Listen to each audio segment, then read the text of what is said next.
Functions ಎಲ್ಲ ತುಂಬ ಇದ್ದಾವೆ ನೋಡಿ. ಬ್ಯಾಗ್ ಇಟ್ಕೊಂಡಿದ್ದೀನಿ.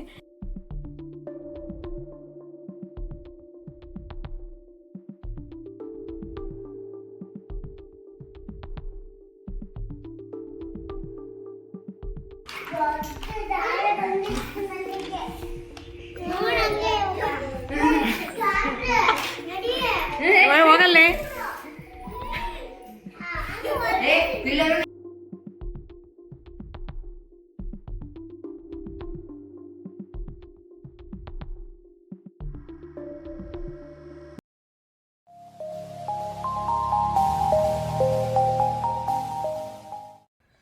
ಹಲೋ ಎಲ್ರಿಗೂ welcome back to my YouTube channel. ಎಲ್ಲರೂ ಹೇಗಿದ್ದೀರಾ? ಸೊ ಈಗ ವ್ಲಾಗ್ನ ಶುರು ಮಾಡಿದ್ದೀನಿ. ಸೊ ಈಗ ಟೈಲರ್ ಹತ್ರ ಹೋಗ್ಬಿಟ್ಟು ಸ್ವಲ್ಪ ಬಟ್ಟೆಗಳಿದ್ದಾವೆ, ಅಂದರೆ ನನ್ನ ಟಾಪ್ಸ್ ಇದ್ದಾವೆ, ಅಂದರೆ ಫಿಟ್ ಮಾಡಿಸೋ ಅಂಥವು, ಆಲ್ಟ್ರೇಷನ್ ಮಾಡಿಸೋ ಅಂಥವು. ನನಗೆ ಸ್ವಲ್ಪ ಈ ವೀಕಲ್ಲಿ ಸ್ವಲ್ಪ ಬೇರೆ ಬೇರೆ ಊರಿಗೆ ಹೋಗೋ ಅಂಥದ್ದು, ಪ್ರಮೋಷನ್ಸ್ ಆಗಿರ್ಬೋದು ಇನ್ಸ್ಟಾಗ್ರಾಮಲ್ಲಿ, ಮತ್ತು ಫಂಕ್ಷನ್ಸ್ ಎಲ್ಲ ತುಂಬ ಇದ್ದಾವೆ. ಅದಕ್ಕೆ ಒಂದು ಸ್ವಲ್ಪ ಫಿಟ್ ಮಾಡಿಸೋಣ. ಅವೆಲ್ಲ ಭಾಳ ದಿನ ಆಗಿದೆ, ತೊಗೊಂಡು ಹಂಗೆ ಇಟ್ಬಿಟ್ಟಿದ್ದೀನಿ. ಈ ಮಧ್ಯೆ ಎಲ್ಲೂ ಓಡಾಡಲಿಲ್ಲ ನಾನು, ಅದಕ್ಕೋಸ್ಕರ ಏನಾದರೂ ಈ ಥರ ಫಂಕ್ಷನ್ಸು ಈ ಥರ ಏನಾದರೂ ಬಂದಾಗ ಮಾತ್ರ ಆಲ್ಟ್ರೇಷನ್ ಮಾಡಿಸ್ತೀನಿ ಆ ರೀತಿ. ಅದಕ್ಕೆ ಈಗ ಹೋಗ್ಬಿಟ್ಟು ಫಸ್ಟ್ ಆಲ್ಟ್ರೇಷನ್ ಮಾಡಿಸ್ಕೊಂಡು ಬರೋಣ ಅಂತ ಎಲ್ಲ ರೆಡಿ ಮಾಡಿ ಇಟ್ಟಿದ್ದೀನಿ ಬ್ಯಾಗಲ್ಲಿ. ನಾನು ರೋಜಾ ಇಬ್ಬರು ಹೋಗ್ತಾಯಿದ್ದೀವಿ. ನಮ್ಮ ಪಾರು ಆರಾಮಾಗಿ ನಿದ್ದೆ ಮಾಡ್ತಾವಳೆ ಮಲ್ಕೊಂಡು. ನೋಡಿ ಎಷ್ಟು ಚೆನ್ನಾಗಿ ಮಲ್ಗವಳೆ. ಈಗ ಇದನ್ನು ಕಟ್ಟಾಕಿ ಹೋಗಬೇಕು, ಇಲ್ಲ ಅಂದರೆ ಫುಲ್ ಹಿಂದೆ ಅಲ್ಲಿ ಆ ಏರಿಯಾದಲ್ಲಿರೋ ನಾಯಿಗಳೆಲ್ಲ ಫುಲ್ ಇದನ್ನು ಕಚ್ಚಕ್ಕೆ ಬರ್ತವೆ. ಸೊ ಅದಕ್ಕೆ ಇದನ್ನು ಕಟ್ಟಿಬಿಟ್ಟು ಕಟ್ಟಾಕಿ ಅಲ್ಲಿ ಚೈನ್ಗೆ ಹೊರಡ್ತೀನಿ. ಸೊ ಟಾಪ್ಸು ನಾನು ತೊಗೊಂಡಿರೋ ಅಂಥದ್ದು ಸುಮಾರು, ಅಂದರೆ ನನಗೆ ಪ್ರಮೋಷನ್ಸ್ಗೆಲ್ಲ ಬಂದಿರುತ್ತಲ್ಲ ಆ ಥರ ಟಾಪ್ಸು ಎಲ್ಲ ಇದ್ದಾವೆ. ಸುಮಾರು ಅಂದರೆ ಒಂದು 5 ಟಾಪ್ಸ್ ಅಷ್ಟು ಈಗ ತೊಗೊಂಡಿದ್ದೀನಿ. ಬ್ಯಾಕ್ ಕ್ಯಾಮ್ರಾದಲ್ಲಿ ತೋರಿಸ್ತೀನಿ ನೋಡಿ. ಬ್ಯಾಗ್ ಇಟ್ಕೊಂಡಿದ್ದೀನಿ. ಸೊ ಇದು ಮೆಜರ್ಮೆಂಟ್ ಟಾಪ್ ಅಂತ ತೊಗೊಂಡಿರೋದು ಇದು. ಸೊ ಒಂದು 5 ಇದ್ದಾವೆ, ಎಲ್ಲ ಕೆಳಗಡೆ ಇದ್ದಾವೆ ಎಲ್ಲನೂ. ಸೊ ಈಗ ಹೊರಡ್ತೀನಿ ತಗೊಂಡು ಹೋಗಿ ಅಲ್ಲಿ ಸ್ವಲ್ಪ ಆದರೆ ಸ್ವಲ್ಪ ವೀಡಿಯೋ ಮಾಡ್ಕೊತೀನಿ, ಇಲ್ಲ ಅಂದರೆ ಮಾಡ್ಕೊಳಲ್ಲ. ಸೊ ನೋಡೋಣ, ಹೋಗ್ತಾ ದಾರಿಲಿ ನಮ್ಮ ಏರಿಯಾ, ಅವ್ರ ಮನೆಗೆ ಹೋಗೋ ಏರಿಯಾ ಎಲ್ಲ ತೋರಿಸ್ತೀನಿ. ರೋಜನ್ಗಾಗಲೇ ಹೇಳಿದ್ದೆ ಈ ರೀತಿ ಹೋಗ್ಬರೋಣ ಅಂತ. ಸರಿ ಅಂತ ನಾನು ಸ್ವಲ್ಪ ಕೆಲಸಗಳಿದ್ದಾವೆ, ಬೇಗ ಮಾಡ್ತೀನಕ್ಕ ಹೋಗೋಣ ಅಂತ ಹೇಳಿದ್ಲು. ಇಷ್ಟೆಲ್ಲ ಆಗಿರ್ತಾವಳ ಕೆಲಸಗಳೆಲ್ಲ. ನಾನೊಂದು ಸ್ವಲ್ಪ ಎಡಿಟಿಂಗ್ ಕೆಲಸ ಎಲ್ಲ ಇತ್ತು, ಅದೆಲ್ಲ ಮುಗಿಸ್ದೆ. ಮನೆ ಕೆಲಸ ಇನ್ನೂ ಏನು ಇಟ್ಕೊಂಡಿಲ್ಲ. ಸೊ ಹೋಗ್ಬಿಟ್ಟು ಫಸ್ಟಲ್ಲಿ ಆಲ್ಟ್ರೇಷನ್ ಕೊಟ್ಬಿಟ್ಟು ಆಮೇಲೆ ಬಂದು ಇವತ್ತಿನ ಕೆಲಸಗಳಾಗಿರ್ಬೋದು, ನನ್ನ ವ್ಲಾಗ್ ಯಾವ ರೀತಿ ಹೋಗುತ್ತೆ ಅಂತ ನೋಡ್ತಾ ಇರಿ. ಹಾಗೆ ಹೊಸಬರಾಗಿದ್ದರೆ ಪ್ಲೀಸ್ ಸಬ್ಸ್ಕ್ರೈಬ್ ಮಾಡ್ಕೊಳ್ಳಿ. ವಿಡಿಯೋ ಇಷ್ಟ ಆದರೆ ಒಂದು ಲೈಕ್ ಮಾಡಿ. ಹಾಗೆ ನಿಮ್ಮ ಫ್ರೆಂಡ್ಸ್ ಆ್ಯಂಡ್ ಫ್ಯಾಮಿಲಿ ಮೆಂಬರ್ಸ್ ಯಾರಾದರೂ ನೋಡ್ತಾ ಇದ್ದರೆ ಈ ರೀತಿ ವ್ಲಾಗ್ಸು, ನಾನು ಮಾಡೋವಂಥ ವ್ಲಾಗ್ಸು ತುಂಬ ಜನ ಮಾಡ್ತಾ ಇರ್ತಾರೆ ಯೂಟ್ಯೂಬಲ್ಲಿ. ಸೊ ಅಂಥವ್ರ ವೀಡಿಯೋಸು ನೋಡ್ತಾ ಇರ್ತಾರೆ ಡೈಲಿ. ಅಂಥವ್ರಿಗೂ ಸಜೆಸ್ಟ್ ಮಾಡಿ, ಶೇರ್ ಮಾಡಿ. ಸೊ ಅವರು ನೋಡಿಬಿಟ್ಟು ನನ್ನ ವೀಡಿಯೋಸ್ಗೆ ಸಪೋರ್ಟ್ ಮಾಡ್ತಾರೆ ಅಂತ ನನ್ನ ಅನಿಸಿಕೆ. ಅದಕ್ಕೋಸ್ಕರ ಆದಷ್ಟು ಸಪೋರ್ಟ್ ಮಾಡಿ, ಶೇರ್ ಮಾಡಿ ಎಲ್ರಿಗೂ. ಓಕೆ, ಈಗ ಹೊರಡ್ತೀನಿ. ಸೊ ಹೋಗ್ತಾ ಎಲ್ಲ ಶೇರ್ ಮಾಡ್ಕೊತ ಹೋಗ್ತಾ ಇರ್ತೀನಿ. ಎಲ್ಲ ಸ್ಕಿಪ್ ಮಾಡಿದೆ, ಕೊನೆವರೆಗೂ ನೋಡ್ತಾ ಇರಿ ವಿಡಿಯೋನ. ಮನೆಯಿಂದ ಹೊರಗಡೆ ಬರೋಕ್ಕಾಗಲ್ಲ, ನಿಜವಾಗ್ಲೂ ಅಷ್ಟೊಂದು ಬಿಸಿಲಿದೆ. ಸೊ ಹೋಗ್ತಾ ತೋರಿಸ್ತೀನಿ ನೋಡಿ. ಹಾಗೆ ಲಾಸ್ಯ ಅವ್ರ ಅಂಗನವಾಡಿ ಹತ್ರನೂ ಹೋಗಿ ಬರ್ತೀವಿ. ಫಸ್ಟ್ ಟೈಲರ್ ಹತ್ರ ಹೋಗ್ಬಿಟ್ಟು ಈ ಬಟ್ಟೆನ ಕೊಟ್ಬಿಟ್ಟು ಆಮೇಲೆ ಲಾಸ್ಯ ಅವ್ರ ಅಂಗನವಾಡಿ ಹತ್ರ ಹೋಗ್ತೀನಿ, ತೋರಿಸ್ತೀನಿ. ಲಾಸ್ಯ ಯಾವ ರೀತಿ ಕೂತ್ಕೊಂಡಿರ್ತಾಳೆ ಅಂಗನವಾಡಿಯಲ್ಲಿ, ಆ ರೀತಿ ಮಕ್ಕಳನ್ನ ಅಂಗನವಾಡಿಗೆ ಬಿಟ್ಟು ಬಂದಮೇಲೆ ನಾವು ಹೋಗಿ ನೋಡೋದು ಒಂಥರ ಚೆನ್ನಾಗಿರುತ್ತಲ್ವ. ನನಗೆ ಎಕ್ಸ್ಪೀರಿಯೆನ್ಸ್ ತುಂಬ ಇಷ್ಟ. ಅದು ನನ್ನ ಮಕ್ಕಳ ಜೊತೆ ನಾನು ಅದೆಲ್ಲ ಎಕ್ಸ್ಪೀರಿಯೆನ್ಸ್ ಆಗಿದೆ ನನಗೆ. ಅದಕ್ಕೆ ಲಾಸ್ಯನ ಒಂದು ಸಾರಿ ಆ ರೀತಿ ನೋಡಬೇಕು ಅಂತ ನನಗೆ ತುಂಬ ದಿನದಿಂದ ಆಸೆ ಇತ್ತು. ಅದಕ್ಕೆ ಇವತ್ತು ಹೋಗ್ತಾ ಇದ್ದೀನಿ. ನಿಮ್ಮ ಜೊತೆ ಶೇರ್ ಮಾಡ್ಕೊತೀನಿ ಏನಂತಾಳೆ ನನ್ನ ಏನು ಅಂತಂದು ಹೇಳ್ಬಿಟ್ಟು. ಮೊಬೈಲು ಕ್ಯಾಮ್ರಾ ಆನ್ ಮಾಡ್ಕೊಂಡೇ ಹೋಗ್ತೀನಿ. ಈಗ ನೋಡ್ರಿ, ಜೋಳ ಇಲ್ಲಿ ಸ್ವಲ್ಪ ಬಿಸಿಲಿಗೆ ಹಾಕಿದ್ಲು. ಇವನು ತಂದಿದ್ದಾರೆ ಮೊನ್ನೆ. ಆಮೇಲೆ ಹುಳ ಹಿಡಿದು ಬಿಡ್ತವೆ ಅಂತ ಈ ಕುರಿಗೂ ಮತ್ತು ಮೇಕೆ ಮರಿಗೂ ಹಾಕೋದಕ್ಕೆ ಅಂತಂದು ಹೇಳ್ಬಿಟ್ಟು ಎಲ್ಲ ಒಣ ಹಾಕಿದ್ಲು. ಆ ಕಡೆ ಗೋಧಿ ನುಚ್ಚಿರುತ್ತಲ್ಲ ಅದನ್ನು ಎಲ್ಲ ಒಣಗಿಸಿದ್ಲು. ಅದನ್ನು ಹಿಟ್ಟು ಮಾಡಿಸೋದು, ಇಲ್ಲ ಚಪಾತಿಗೋ ಇಲ್ಲ ಮುದ್ದೆಗೆ ಏನಕ್ಕಾದರೂ ಆಗುತ್ತೆ ಅಂತ. ಈಗ ರೋಜಾ ಎಲ್ಲ ರೆಡಿ ಆಗಿಬಿಟ್ಟು ನಾನು ಬರೋಷ್ಟರಲ್ಲಾಗಲೇ ಕೆಲಸ ಎಲ್ಲ ಮುಗಿಸಿದ್ಲು. ಈಗ ಬೀಗ ಹಾಕ್ತಾವಳೆ. ಹೋಗ್ಬಿಟ್ಟು ನಾವು ಅಕಸ್ಮಾತ್ ಫಸ್ಟ್ ಟೈಲರ್ ಮನೆ ಹತ್ರ ಹೋಗ್ತೀವಿ. ಬಂದರೆ ಅಕಸ್ಮಾತ್ ಲಾಸ್ಯ ನೀನು ನೋಡ್ಕೊಳ್ಳಜ್ಜಿ ಅಂತ ಹೇಳ್ಬಿಟ್ಟು ಅಜ್ಜಿ ಕೂತಿದ್ರಲ್ಲ ಅಲ್ಲಿ ಮನೆ ಹತ್ರ, ಆ ಅಜ್ಜಿಗೆ ಹೇಳಿ ಬಂದ್ವಿ. ಈಗ ನಮ್ಮ ಮನೆಯಿಂದ ಒಂದು ಸಂದಿ ಬಿಟ್ಟು ನೆಕ್ಸ್ಟ್ ಸಂದಿಲಿ ಕೆಳಗಡೆ ಡೌನ್ಗೆ ಹೋದರೆ ಟೈಲರ್ ಮನೆ ಸಿಗುತ್ತೆ. ಅದಕ್ಕೆ ಇಲ್ಲಿ ಹೋಗ್ತಾ ಇದ್ದೀವಿ ನಡ್ಕೊಂಡು. ನೋಡ್ರಿ, ಈ ಸಂದಿಲಿ ಇಲ್ಲಿ ಎಷ್ಟು ಚೆನ್ನಾಗಿ ಮನೆ ಹತ್ರನೇ ಗಿಡಗಳಾಗಿರ್ಬೋದು, ಇಲ್ಲ ನಾವು ಜೇನು ಡಬ್ಬ ಮನೆ ಹತ್ರ ಇದ್ವಲ್ಲ ಜೇನು ಡಬ್ಬ, ಅದನ್ನು ಈ ಥರ ಮಧುವನ ಅಂತಂದು ಹೇಳ್ಬಿಟ್ಟು ಇಲ್ಲಿ ಮಾಡಿದ್ದಾರೆ. ಎಲ್ಲ ಭಾಳ ಇದ್ದಾವೆ ಜೇನು ಡಬ್ಬಿಗಳೆಲ್ಲನೂ. ಅಲ್ಲೆಲ್ಲ ಜೇನೆಲ್ಲ ಸಾಕ್ತಾರೆ, ತುಂಬ ಚೆನ್ನಾಗಿರುತ್ತೆ. ಆದರೆ ಅದು ಯಾವಾಗಲಾದರೂ ಅವರು ಜೇನು ಕೀಳ್ತಾರಲ್ಲ ಅಂಥ ಟೈಮಲ್ಲಿ ವೀಡಿಯೋ ಮಾಡಬೇಕು. ನಿಮಗೂ ನೋಡೋರಿಗೆ ತುಂಬ ಚೆನ್ನಾಗಿರುತ್ತೆ. ಹಾಗೆ ಹೋಗ್ತಾ ದಾರಿಲಿ ಒಂದು ಮನೆ ಹತ್ರ ನೋಡಿ ಮೇಕೆ ಮರಿಗಳು ಇಷ್ಟೊಂದು ಮರಿಗಳು ಸಾಕ್ತಾ ಇದ್ದಾರೆ. ಸೊ ಒಂದು ಹತ್ರ ಇಟ್ಕೊಂಡು ಅದು ಸೊಪ್ಪೆಲ್ಲ ತಂದು ಇಷ್ಟು ಮರಿ ಕಟ್ಟಬೇಕು ಅಂದರೆ ಇವ್ರ ಅಮ್ಮ ಅವರೆಲ್ಲ ಬೆಟ್ಟಕ್ಕೆ ಹೋಗವ್ರೆ ಹುಲ್ ಮೇಯ್ಕೊಂಡು ಬರೋದಕ್ಕೆ, ಮೇವು ಮೇಯೋದಕ್ಕೆ. ಸೊ ಮರಿ ಎಲ್ಲ ಇಲ್ಲಿ ಮನೆ ಹತ್ರನೇ ಮೇಯಿಸ್ಬೇಕು, ಇಷ್ಟೊಂದು ಸೊಪ್ಪು ತಂದು ಕಟ್ಟಿ. ತುಂಬ ಕಷ್ಟ ಇರುತ್ತಲ್ಲ ಈ ರೀತಿ ಕೆಲಸಗಳೆಲ್ಲ ಮಾಡೋದು. ನಾವು ಅಂದ್ಕೊಂಡಷ್ಟು ಸುಲಭ ಅಲ್ಲ. ಅಷ್ಟು ಮರಿಗೆ ಸೊಪ್ಪು ಡೈಲಿ ಕಟ್ಟಬೇಕಂದ್ರೆ ಹಾಗೆ ಮಾತಿನಲ್ಲಿ ಹೇಳೋಕ್ಕಾಗಲ್ಲ ಅಷ್ಟೇ. ಆ ಕಷ್ಟ ನನಗೆ ಗೊತ್ತು ಅವ್ರ ಕೆಲಸ ಮಾಡೋವಂಥದ್ದು. ಟೈಲರ್ ಹತ್ರ ಹೋಗ್ಬಿಟ್ಟು ನಾವು ಬಟ್ಟೆ ಕೊಟ್ಟೆ, ಅಲ್ಲೇನು ವೀಡಿಯೋ ಮಾಡ್ಕೊಳ್ಳೋಕೆ ಹೋಗಲಿಲ್ಲ. ಸೊ ಎಲ್ರಿಗೂ ಕ್ಯಾಮ್ರಾ ಮುಂದೆ ಬರಬೇಕು ಅನ್ನೋದು ಇದಿರಲ್ವಲ್ಲ, ಹಾಗಾಗಿ ಮತ್ತೆ ಕೇಳೋದೇನಕ್ಕೆ ಅಂತ ನಾನೇ ಸುಮ್ಮನೆ ಅದೇ. ಅವ್ರನ್ನೇನು ಕೇಳಲಿಲ್ಲ, ನಾನೇ ಸುಮ್ಮನೆ ಆಗಿಬಿಟ್ಟೆ, ಮತ್ತೆ ವೀಡಿಯೋ ಮಾಡ್ಕೊಳ್ಳಿಲ್ಲ. ಅಲ್ಲಿ ಬಟ್ಟೆ ಕೊಟ್ಬಿಟ್ಟು ಈಗ ಅಂಗನವಾಡಿ ಹತ್ರ ಬರ್ತಾ ಇರೋದು, ಸ್ಕೂಲ್ ಹತ್ರ ಅಂಗನವಾಡಿ ಇರೋದು. ಇಲ್ಲಿ ನೀವು ನೋಡ್ತಾ ಇರೋದಾದರೆ ಲೇಡೀಸ್ ಹಾಸ್ಟ್ಲು, ಅಂದರೆ ಹೆಣ್ಮಕ್ಳು ಹಾಸ್ಟ್ಲ್ ಅದು. ಸೊ ಅಲ್ಲಿ ಡೈರೆಕ್ಟ್ ನೀವು ನೋಡ್ತಾ ಇರೋದು ಗೌರ್ಮೆಂಟ್ ಸ್ಕೂಲು.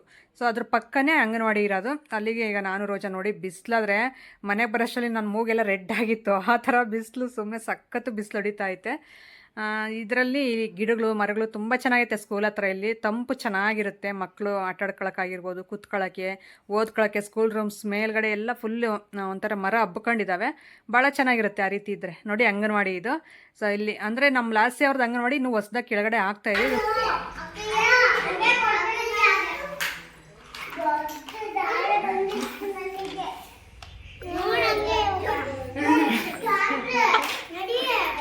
ಹೋಗಲ್ಲೇ ನಾನು ಸಡನ್ನಾಗಿ ಹೋಗಿ ಕ್ಯಾಮ್ರಾ ಇಟ್ಬಿಟ್ಟೆ ಮುಖಕ್ಕೆ ಅಂತ ಕೋಪ ಬಂದುಬಿಟ್ಟೆ ಕ್ಲಾಸಿಗೆ. ನೋಡಿ ಹಂಗೆ ನಿನ್ಗೆ ಯಾರು ಹೇಳಿದ್ದು ಇಲ್ಲಿಗೆ ಬರೋಕ್ಕೆ ಮೊಬೈಲ್ ಹಿಡ್ಕೊಂಡು ಅಂತ ನನ್ನನ್ನು ಬೈತಾವಳೆ. ಸೊ ಅದಕ್ಕೆ ನಾನು ಹೋಗಲ್ಲ ಕಣೆ ಅಂತಂದು ಹೇಳಿದ್ರೆ ಹೊರಗಡೆ ಬಂದುಬಿಟ್ಟು ಇಲ್ಲಿ ತೊಟ್ಟಿಯಲ್ಲಿ ಮುನ್ಸ್ಕೊಂಡು ನಿಂತವಳೆ. ನಿಮ್ಗೆ ಯಾರು ಹೇಳಿದ್ರು ಬರೋಕ್ಕಿಲ್ಗೆ, ನನ್ನ ಫ್ರೆಂಡ್ಸ್ ಎಲ್ಲ ನೋಡ್ತಾವ್ರೆ ವೀಡಿಯೋ ಅಂತಂದು ಬೈತಾವಳೆ. ನೋಡ್ರಿ ಇಷ್ಟು ಅವಳೆ, ಏನು ಟ್ಯಾಲೆಂಟ್ ಅಂತೀರಾ, ಸಖತ್ತಾಗಿ ಮಾತಾಡ್ತಾಳೆ. ಸೊ ಏನಂದರೆ ನಾನು ಯಾವಾಗಲೂ ಮಾತಾಡಿಸಿಲ್ಲ, ಇನ್ಮೇಲೆ ಮಾತಾಡಬೇಕು ವೀಡಿಯೋದಲ್ಲಿ ಅಂತಂದು ಹೇಳಿದ್ದೀನಿ. ಆದರೆ ನೋಡಿ ಅಲ್ಲಿ ಬಂದಿದ್ದಕ್ಕಿಂತ ಎಷ್ಟು ಕೋಪ ಬಂದೈತೆ. ಮೊಬೈಲ್ ಹಿಡ್ಕೊಂಡು ನಿನ್ಗೆ ಯಾರು ಹೇಳಿದ್ರು ಬರೋಕ್ಕೆ ಅಂಗನವಾಡಿದ್ದು ನನ್ನ ವೀಡಿಯೋ ತೆಗಿಯೋಕ್ಕೆ ಅಂತಂದು ಬೈತಾ ಇದ್ಲು ನನ್ನ. ಸೊ ಹಂಗೆ ಮಾತಾಡ್ದೆ ಬಂದು ಮತ್ತು ಅಂಗಡೀಲಿ ತಿನ್ನಕ್ಕೆ ಕೊಡಿಸ್ಕೊಂಡು ಕರ್ಕೊಂಡು ಬಂದ್ವಿ ನಾನು ರೋಜಾ. ಬಂದಾದಮೇಲೆ ಇಲ್ಲಿ ಇದು ಬದನೆಕಾಯಿ ಗಿಡ ಹಾಕಿದ್ನಲ್ಲ, ಅವು ಫುಲ್ಲು ಈ ಬದನೆಕಾಯಿ ಬಿಟ್ಟಿರೋದಕ್ಕೆ ಬಾರಕ್ಕೆ ಎಲ್ಲ ಒಂಥರ ನೆಲಕ್ಕೆ ಮಲಗಿದಾವೆ ಗಿಡಗಳೆಲ್ಲನೂ, ಬಿದ್ದೋಗ್ಬಿಟ್ಟಿದ್ವು ನೆಲಕ್ಕೆ. ಅದಕ್ಕೆ ಸ್ವಲ್ಪ ದಾರ ತಗೋಬಿಟ್ಟು ಕೊನೆಗಳಿಗೆ, ಅಂದರೆ ಒಂದು ಸ್ವಲ್ಪ ಗಟ್ಟಿರೋಂಥ ಕೊನೆಗಳಿಗೆ ಕಟ್ಟಿಬಿಟ್ಟು ಈ ಕಂಬಕ್ಕೆ ಕಟ್ತಾ ಇದ್ದೀನಿ. ಹಂಗಿದ್ರೆ ಈ ಬದನೆಕಾಯಿ ಏನು ಕೊಳ್ತೋಗಲ್ಲ. ಇಲ್ಲ ಅಂದರೆ ಸೊ ಅದರಲ್ಲೆಲ್ಲ ಮಲಗಿರ್ತಾವೆ ನೆಲದಲ್ಲಿ, ಆ ಮಣ್ಣಿಗೆ ಅದು ಮಣ್ಣು ತಿಂದೆ ಅರ್ಧ ಕೊಳ್ತೋಗ್ಬಿಡ್ತಾವೆ ಬದನೆಕಾಯಿ. ಅದಕ್ಕೆ ಈ ಥರ ಎಲ್ಲ ಒಂದು ದೊಡ್ಡದು ಕೋಲು ಉರಿಸ್ಬಿಟ್ಟು ಅದಕ್ಕಾದ್ರೂ ಕಟ್ಟಬೇಕು. ನಾನು ಕೋಲೇನು ಬೇಡ, ಇಲ್ಲಿ ಪಕ್ಕದಲ್ಲೇ ಇದಿತ್ತಲ್ಲ ಅದಕ್ಕೆ ಎಳೆದು ಆ ಸೈಡ್ ಕಟ್ಟಿದ್ದೀನಿ ನೋಡಿ. ಅದರಲ್ಲಿ ಒಂದೆರಡು ಬದನೆಕಾಯಿನೂ ಬಿಟ್ಟಿದ್ವು, ಅವನ್ನ ಕಿತ್ಕೊಂಡು ಮತ್ತೆ ನಮ್ಮ ರೋಜನ್ಗೆ ಏನಾದರೂ ಕೊಡೋಣ, ಏನಾದರೂ ಸಾಂಬಾರು ಮಾಡ್ತಾಳೆ ಅವಳು ಅಂತ ಕೊಟ್ಟೆ. ನಂದು ಇವತ್ತು ಅಡುಗೆ ಕೆಲಸ ಏನೂ ಇಲ್ಲ, ಅದಕ್ಕೆ ರೆಸಿಪಿ ಏನು ಶೇರ್ ಮಾಡ್ಕೊತಾ ಇಲ್ಲ ಇವತ್ತು. ಅದಕ್ಕೆ ಲಾಸ್ಟ್ ಏನಾದರೂ ತೋರಿಸೋಣ ನಿಮ್ಗೆ ಅಂಗನವಾಡಿಲಿ ಅಂತ ಹೋಗಿದ್ದು. ಅದು ಪ್ರೊಸೆಸ್ಸಾಗೆ ತೆಗಿಬೇಕಂತೆ ನಮ್ಮ ಅಂಗನವಾಡಿ ಟೀಚರ್ ಹೇಳಿದ್ದಾರೆ. ಆದರೆ ನಾನು ನೆಕ್ಸ್ಟ್ ಇನ್ನೊಂದು ವೀಕಲ್ಲಿ ಪ್ರೊಸೆಸ್ಸಾಗೆ ತೆಗಿತೀನಿ ವೀಡಿಯೋ. ಅದಕ್ಕೆ ಒಂದು ಸ್ವಲ್ಪ ಶೇರ್ ಮಾಡ್ಕೊಂಡೆ. ಇದನ್ನು ಹಾಕ್ಲೇಬೇಡ, ನಾನು ಇನ್ನೊಂದು ವೀಡಿಯೋ ಮಾಡಿಸ್ತೀನಿ ನಿನ್ನ ಹತ್ರ, ಅದು ಹಾಕು ಅಂತಂದು ಹೇಳಿದ್ರು. ನಾನು ಇರಲಿ ಅಂತಂದು ಹೇಳ್ಬಿಟ್ಟು ಲಾಸ್ಟ್ ಎಕ್ಸ್ಪೀರಿಯನ್ಸ್ ನಿಮ್ಗೆ ತೋರಿಸ್ಬೇಕು, ನಂದು ಲಾಸ್ಟ್ ಇದು ಯಾವ ರೀತಿ ಇರುತ್ತೆ ಅಂತಂದು ಹೇಳ್ಬಿಟ್ಟು ತೋರಿಸಿದ್ದು. ಆ ಥರ ಮಾತಾಡಿದ್ಲು. ಅದಾದಮೇಲೆ ಈಗ ನೋಡಿ ಮಾನ್ವಿಕಂಗೆ ಕೊಟ್ಟು ಕಳಿಸ್ತಾ ಇನ್ನು ಬದನೆಕಾಯಿ 2 ಸಿಕ್ತು. ಈಗ ಪಾತ್ರೆ ತೊಳೆಯೋಣ ಅಂತ ಪಾತ್ರೆ ತೊಳೆದ್ಬಿಟ್ಟು ಮತ್ತೆ ಡಿಪೋ ಅಕ್ಕಿ ತಂದಿದ್ರು. ಸೊ ಅವನ್ನೆಲ್ಲ ಮಾಡ್ಕೋಬೇಕು ಇವತ್ತು ಕ್ಲೀನಿಂಗು. ಸೊ ಅದಕ್ಕೆ ಈಗ ಎಲ್ಲ ತೊಳೆದ್ಬಿಟ್ಟು ಪಾತ್ರೆಗಳು ತೊಳೆದು ಆಮೇಲೆ ಅಡುಗೆ ಮಾಡಬೇಕು. ಸೊ ಅಡುಗೆ ಅಂದರೆ ನಾನು ಇವತ್ತೇನು ಸ್ಪೆಷಲಾಗಿ ಏನೂ ಮಾಡ್ತಾಯಿಲ್ಲ, ಸ್ವಲ್ಪ ಸಾಂಬಾರಿದೆ, ಅದಕ್ಕೋಸ್ಕರ ಬರೀ ರೈಸ್ ಒಂದು ಮಾಡ್ಕೋಬೇಕು ನನಗೊಬ್ಬಳಿಗೆ. ಅದಕ್ಕೆ ಅಡುಗೆದೇನು ಇವತ್ತು ವೀಡಿಯೋದಲ್ಲಿ ಶೇರ್ ಮಾಡ್ತಾಯಿಲ್ಲ. ಈಗ ಪಾತ್ರೆಗಳೆಲ್ಲ ತೊಳೆದ್ಬಿಟ್ಟು ಈ ಕಡೆ ಮುಸುರೆಲ್ಲ ಒಂದು ಹತ್ರ ಹಾಕಿಟ್ಟಿದ್ದೀನಿ. ಅದನ್ನೆಲ್ಲ ತಗೊಂಡೋಗಿ ನಾವು ಅಮ್ಮರ ಮನೆ ಹತ್ರ ಹಾಕಿ ಮತ್ತು ಒಳಗಡೆ ನೆಲ ಎಲ್ಲ ಒರೆಸ್ಕೊಂಡು ಇನ್ನು ಅಕ್ಕಿ ಮಾಡಿ ಅಕ್ಕಿ ಎಲ್ಲ ಕ್ಲೀನ್ ಮಾಡ್ಕೋಬೇಕು. ಸೊ ನಮ್ಮ ಕಡೆ ಅಕ್ಕಿ ಮಾಡೋದು ಅಂತಂದು ಹೇಳ್ತೀವಿ ನಾವು. ಅದಕ್ಕೆ ಅದನ್ನೆಲ್ಲ ಕ್ಲೀನ್ ಮಾಡಿ ಆಮೇಲೆ ಸ್ನಾನ ಮಾಡ್ಕೊಂಡು, ಇನ್ನೂ ತುಂಬ ಕೆಲಸಗಳಿದ್ದಾವೆ, ವೀಡಿಯೋಸ್ ಕೆಲಸಗಳು, ಎಡಿಟಿಂಗ್ ಕೆಲಸಗಳು ಎಲ್ಲ ನಾನು ಡೇಯಲ್ಲೇ ಮಾಡ್ಕೊತೀನಿ ಆದಷ್ಟು ಎಡಿಟಿಂಗ್ದೆಲ್ಲ. ನೈಟು ಸ್ವಲ್ಪ ನಿದ್ದೆ ಕೆಡೋದು ಆಗೋಲ್ಲ ನನ್ನ ಕೈಲಿ. ಸೊ ಅದಕ್ಕೆ ಇನ್ನು ನೈಟ್ ಅಂದರೆ ಇನ್ನು ಅಡುಗೆ ಮಾಡೋದು, ಊಟ ಮಾಡೋದು ಅದೇ ಇರುತ್ತೆ. ಇನ್ನೊಂದು ಸ್ವಲ್ಪ ಟಿ ವಿ ನೋಡಿದ್ರೆ ಮುಗ್ದೋಯ್ತು. ಅದು ಟಿ ವಿ ರೇರಾಗಿ ನೋಡ್ತೀನಿ ಹೇಳ್ರಿ, ನಾನು ಯಾವಾಗಲೂ ಟಿ ವಿನೇ ನೋಡೋಕ್ಕೆ ಹೋಗಲ್ಲ. ನನಗೆ ಆದಷ್ಟು ಈ ವೀಡಿಯೋಸ್ಗೆ ರಿಪ್ಲೈ ಅಂದರೆ ಕಾಮೆಂಟ್ಸ್ ಕೆಳಗೆ ರಿಪ್ಲೈ ಕೊಡೋದಾಗಿರ್ಬೋದು, ಇಲ್ಲ ವೀಡಿಯೋಸ್ದು ಎಡಿಟಿಂಗ್ಸ್ದು, ಇಲ್ಲ ಏನಾದರೂ ಒಂದು ಕೆಲಸ ಮಾಡ್ತಾಯಿರ್ತೀನಿ ಮೊಬೈಲಲ್ಲಿ. ಅದಕ್ಕೋಸ್ಕರ ನಾನು ಟಿ ವಿ ಜಾಸ್ತಿ ನೋಡೋಕ್ಕೆ ಹೋಗಲ್ಲ. ನನಗೆ ಮನೆ ಕೆಲಸ ಇದರಿಂದನೇ ಫುಲ್ ಬ್ಯುಸಿ ಆಗಿಬಿಟ್ಟಿರ್ತೀನಿ ವೀಡಿಯೋದಿಂದ. ಇನ್ನು ಟಿ ವಿ ನೋಡೋ ಅಷ್ಟು ಟೈಮ್ ಇರಲ್ಲ ನನಗೆ. ಇನ್ನು ನನ್ನ ಮಗ ಅರವಿಂದ್ ಏನಾದರೂ ಡೌಟ್ಸ್ ಕೇಳ್ತಾ ಇರ್ತಾನೆ ಸ್ಕೂಲಲ್ಲಿ, ಅದೆಲ್ಲ ನಾನು ಕ್ಲಿಯರ್ ಮಾಡಿಕೊಡ್ತಾ ಇರ್ತೀನಿ. ನನಗೆ ಗೊತ್ತಿರೋ ಇದರಲ್ಲಿ. ನಾನು ಓದಿರೋದು 10th ಆಗಿದ್ರು. ಸೊ ಅವರು 10th ವರೆಗೂ, ಈಗ 9th ಅವನು. ಸೊ ಅದರೊಳಗೆ ಕೇಳ್ತಾ ಇರ್ತಾನೆ ಡೌಟ್ಸು, ಅದು ನನಗೆ ಗೊತ್ತಿರೋದು ನಾನು ಕ್ಲಿಯರ್ ಮಾಡ್ತಾ ಇರ್ತೀನಿ. ನನಗೆ ಗೊತ್ತಾಗದೇ ಇರೋದು ನನ್ನ ತಮ್ಮನ್ನ ಕೇಳ್ತೀನಿ ಕಾಲ್ ಮಾಡಿ, ಇಲ್ಲಾಂದ್ರೆ ನಮ್ಮ ಹಸ್ಬೆಂಡ್ ಇರ್ತಾರಲ್ಲ ಅವರು ಹೇಳ್ಕೊಡ್ತಾರೆ. ಸೊ ಈ ಥರ ಅವನ್ನ ನೋಡ್ಕೊಂಡು ನಾವು ಈ ರೀತಿ ಕೆಲಸಗಳೆಲ್ಲ ಮಾಡ್ತಾ ಇರ್ತೀನಿ ನಾನು. ನೋಡ್ತಾ ಇರ್ಬೋದು ಈಗ ನಮ್ಮಮ್ಮ ಬಂದರು ಅಷ್ಟರಲ್ಲಿ ಲಾಸ್ಯನು ಮತ್ತು ಮಾನ್ವಿಕು ಇಬ್ಬರು ಹೊರಟಿದ್ದಾರಂತೆ ನನ್ನ ಜೊತೆ ಬರೋದಕ್ಕೆ. ಸೊ ನಾನು ನೆಕ್ಸ್ಟ್ ವೀಡಿಯೋದಲ್ಲಿ ಅಂದರೆ ನಾಳೆ ವೀಡಿಯೋದಲ್ಲಿ ತುಂಬ ಚೆನ್ನಾಗಿರೋ ವೀಡಿಯೋ ಶೇರ್ ಮಾಡ್ಕೊತೀನಿ. ವೆಯ್ಟ್ ಮಾಡ್ತಾಯಿರಿ, ಸಸ್ಪೆನ್ಸ್ ಅದು. ಅದಕ್ಕೆ ಈಗ ಎಲ್ಲ ಬೇಗ ಬೇಗ ರೆಡಿ ಮಾಡಿಬಿಟ್ಟು ಅಕ್ಕಿ ಸ್ವಲ್ಪ ಇದಾವೆ ಕ್ಲೀನ್ ಮಾಡ್ಕೊಂಡು ಸ್ನಾನ ಮಾಡ್ಕೊಂಡು ರೆಡಿ ಆಗಬೇಕು ನಾವು. ಯಾರಾದರೂ ಒಬ್ಬರಿದ್ದಿದ್ರು ಮನೆಯಲ್ಲಿ ತುಂಬ ಚೆನ್ನಾಗಿರೋದು ಈ ರೀತಿ ಕೆಲಸಗಳೇನಾದರೂ ಹೆಲ್ಪ್ ಮಾಡ್ಕೊಡೋದಕ್ಕೆ. ಪ್ರತಿಯೊಂದು ನಾನೇ ಮಾಡ್ಕೊಂಡು ಆ ಕಡೆ ವೀಡಿಯೋಸ್ ಕೆಲಸನೂ ನಾನೇ, ತಮ್ಲೈನ್ ಆಗಿರ್ಬೋದು, ಎಡಿಟಿಂಗ್ ಆಗಿರ್ಬೋದು, ವಾಯ್ಸ್ ಓವರು, ವೀಡಿಯೋ ಶೂಟ್ ಮಾಡೋದನ್ನು ನಮ್ಮ ಮನೆಯವ್ರು ಮಾಡಿಕೊಡ್ತಾರೆ. ಇಲ್ಲ ಅಂದರೆ ಅದು ಟ್ರೈಪಾಡ್ ಇಟ್ಕೊಂಡು ನಾನೇ ತೊಗೋಬೇಕು. ಸೊ ಇಷ್ಟೆಲ್ಲ ಕೆಲಸಗಳು ಮಾಡ್ಕೊಂಡು ಮತ್ತು ಅಡುಗೆ ಕೆಲಸ, ಮನೆ ಕೆಲಸ ಎಲ್ಲ ನಾನೇ ನೋಡ್ಕೋಬೇಕಲ್ಲ, ಅದು ಸ್ವಲ್ಪ ರಿಸ್ಕ್ ಆಗ್ತಾಯಿತ್ತು ನನಗೆ. ಆದರೂ ಬಿಡಲ್ಲ, ಡೈಲಿ ಒಂದೊಂದು ವೀಡಿಯೋನ ಶೇರ್ ಮಾಡ್ಕೊತೀನಿ ನಿಮ್ಮ ಜೊತೆ. ಕಷ್ಟಪಟ್ಟರೆ ತಾನೇ ಸುಖ ಅನ್ನೋದು. ಹಾಗಾಗಿ ಕಷ್ಟನೇ ಪಡದೆ ನಮಗೆ ಬರೀ ಸುಖನೇ ಬೇಕು ಅಂದರೆ ಯಾಕೆ ಬರುತ್ತೆ ಹೇಳ್ರಿ. ಸೊ ನಮ್ಮ ಕೈಲಾದಷ್ಟು ನಾವು ಕಷ್ಟಪಡ್ತಾ ಇರಬೇಕು. ಈಗ ಅಕ್ಕಿ ಇವಿಷ್ಟೇ ಕೊಟ್ಟಿರೋದು ನಮಗೆ 4 ಜನಕ್ಕೆ. ಇದನ್ನು ಕ್ಲೀನ್ ಮಾಡ್ಕೊಳ್ಳೋಣ ಅಂತ ಸ್ವಲ್ಪ ಜರಡಿ ಮಾಡಿ ಇಟ್ಕೊಂಡ್ರೆ ಇನ್ನಿರೋದು ನಮ್ಮಮ್ಮ ಕ್ಲೀನ್ ಮಾಡಿಕೊಡ್ತಾರೆ. ಮೇಯ್ನ್ ಇದೊಂದು ಕೆಲಸ ಆದರೂ ಮಾಡಿ ನಾನು ಇಟ್ಕೊಂಡ್ರೆ ಇನ್ನಿರೋದು ನಮ್ಮಮ್ಮ ನೀಟಾಗಿ ಕ್ಲೀನ್ ಮಾಡಿಕೊಡ್ತಾರೆ. ಕಲ್ಲು ಏನು ಇಲ್ಲದೆ ಇರೋ ಥರ ಫುಲ್ ಎಲ್ಲ ಅಕ್ಕಿ ಎಲ್ಲ ಕ್ಲೀನ್ ಮಾಡೋದು ಬರಲ್ಲ. ಸೊ ಸಾಕು, ಈ ಜರಡಿ ಒಂದು ಹಿಡಿದಿಕ್ಕು ನಾನು ಫ್ರೀ ಟೈಮಲ್ಲಿ ಮಾಡ್ಕೊಡ್ತೀನಿ. ಅಂದರೆ ನಮ್ಮಮ್ಮ ಹಸುಗಳು ಮೇಯ್ಸಕ್ಕೆ ಹೋಗ್ತಾರಲ್ಲ, ಅದಕ್ಕೋಸ್ಕರ ಕ್ಲೀನ್ ಮಾಡಿಕೊಡ್ತೀನಿ ನಾನು ಫ್ರೀ ಇದ್ದಾಗ ಅಂತಂದು ಹೇಳಿದ್ದಾರೆ. ಅದಕ್ಕೆ ಜರಡಿ ಮಾಡಿಡೋಣ ಅಂತ ನೀಟಾಗಿ ಆ ಕಡೆ ನೆಲದ ಮೇಲೆ ಹಾಕ್ಕೊಂಡು ಕುತ್ಕೊಂಡೆ. ಈಗ ಇದು ಜರಡಿನೂ ಮತ್ತು ಮರಗಳು ಅಮ್ಮವ್ರ ಮನೆ ಹತ್ರನೇ ತೊಗೊಂಡು ಬಂದೆ, ನಾನು ತೊಗೊಂಡಿಲ್ಲ. ಇದು ಅಕ್ಕಿ ಮಾಡೋ ಅಂಥದ್ದು ತೊಗೊಂಡು ಬಂದು ಈಗ ಕ್ಲೀನ್ ಮಾಡೋಕ್ಕೆ ಕೂತೀನಿ. ಹಾಗೆ ವೀಡಿಯೋದಲ್ಲಿ ಭವ್ಯ ಅನ್ನೋ ಸಿಸ್ಟರ್ ಒಬ್ಬರು ಹಾಯ್ ಹೇಳೋಕೆ ಹೇಳಿದರು. ಸೊ ನಾನು ಮಿಸ್ ಮಾಡ್ಕೊಬಿಡ್ತೀನಿ, ಅದಕ್ಕೋಸ್ಕರ ನನ್ನ ಮರ್ತೇ ಬಿಟ್ಟಿದ್ದೀರಾ ನೀವು ಅಂತ ಕಾಮೆಂಟ್ ಮಾಡಿದ್ರಿ. ಹಾಯ್ ಸಿಸ್, ಹೇಗಿದ್ದೀರಾ? ಸೊ ಈಗ ವೀಡಿಯೋದಲ್ಲಿ ಹೇಳಿದ್ದೀನಿ, ಖುಷಿನಾ? ನಾನು ಒಬ್ಬೊಬ್ರದ್ದು ಮರ್ತು ಬಿಡ್ತೀನಿ ನೇಮು. ಸೊ ಅದು ನೋಟ್ ಮಾಡ್ಕೊಂಡ್ರೆ ಮಾತ್ರ ನೆನಪಲ್ಲಿರುತ್ತೆ. ಅದಕ್ಕೆ ಅವರು ಪಾಪ ಆ ರೀತಿ ಹೇಳಿದ್ರಲ್ಲ, ನನಗೆ ಒಂಥರ ಅನ್ನಿಸ್ತು, ಅದಕ್ಕೋಸ್ಕರ ಹಾಯ್ ಹೇಳ್ತಾ ಇದ್ದೀನಿ. ಈಗ ಜರಡಿ ಎಲ್ಲ ಮಾಡಿ ನೀಟಾಗಿ ಎತ್ತಿಟ್ಬಿಟ್ರೆ ಈ ಕೆಲಸ ಮುಗಿಯುತ್ತೆ. ಸುಮಾರು ಅಂದರೆ ಇದು 1 ಅವರಷ್ಟು ಕ್ಲೀನ್ ಮಾಡಿದೆ ಎಲ್ಲನೂ. ಅದನ್ನು ಕ್ಲೀನ್ ಮಾಡಿ ಮೇಲ್ಗಡೆ ಅದೊಂಥರ ಅಕ್ಕಿ ವೈಟ್ ಥರ ಅಕ್ಕಿ ಬರುತ್ತೆ. ಈಗ ಆ ಥರ ಜರಡಿ ಮಾಡಿದ್ರೆ ಒಂದು ಹತ್ರ. ಸೊ ಅವು ನೀರಲ್ಲಿ ಹಾಕಿದ್ರೆ ಒಂಥರ ತೇಲ್ತವೆ, ಅದಕ್ಕೇನು ಜೀವ ಇರಲ್ಲ ಅಂತಾರಲ್ಲ, ಆ ರೀತಿ ಇರ್ತವೆ ಅವು. ಒಂಥರ ಒಟ್ಟು ಏನೂ ಇಲ್ಲದೆ ಗಾಳಿ ಬಂದರೆ ಓಡೋಗ್ತವೆ ಅನ್ನೋ ರೀತಿ ಇರುತ್ತೆ, ಆ ಥರ ಅಕ್ಕಿ. ಸೊ ಅದು ಏನಕ್ಕೆ ಆ ರೀತಿ ಆಗುತ್ತೋ ಗೊತ್ತಿಲ್ಲ. ಅದು ಮೇಲ್ಗಡೆದೆಲ್ಲ ಆ ರೀತಿ ತೆಗೆದು ಹಾಕ್ತಾಯಿದ್ದೀನಿ ಒಂದು ಸೈಡು.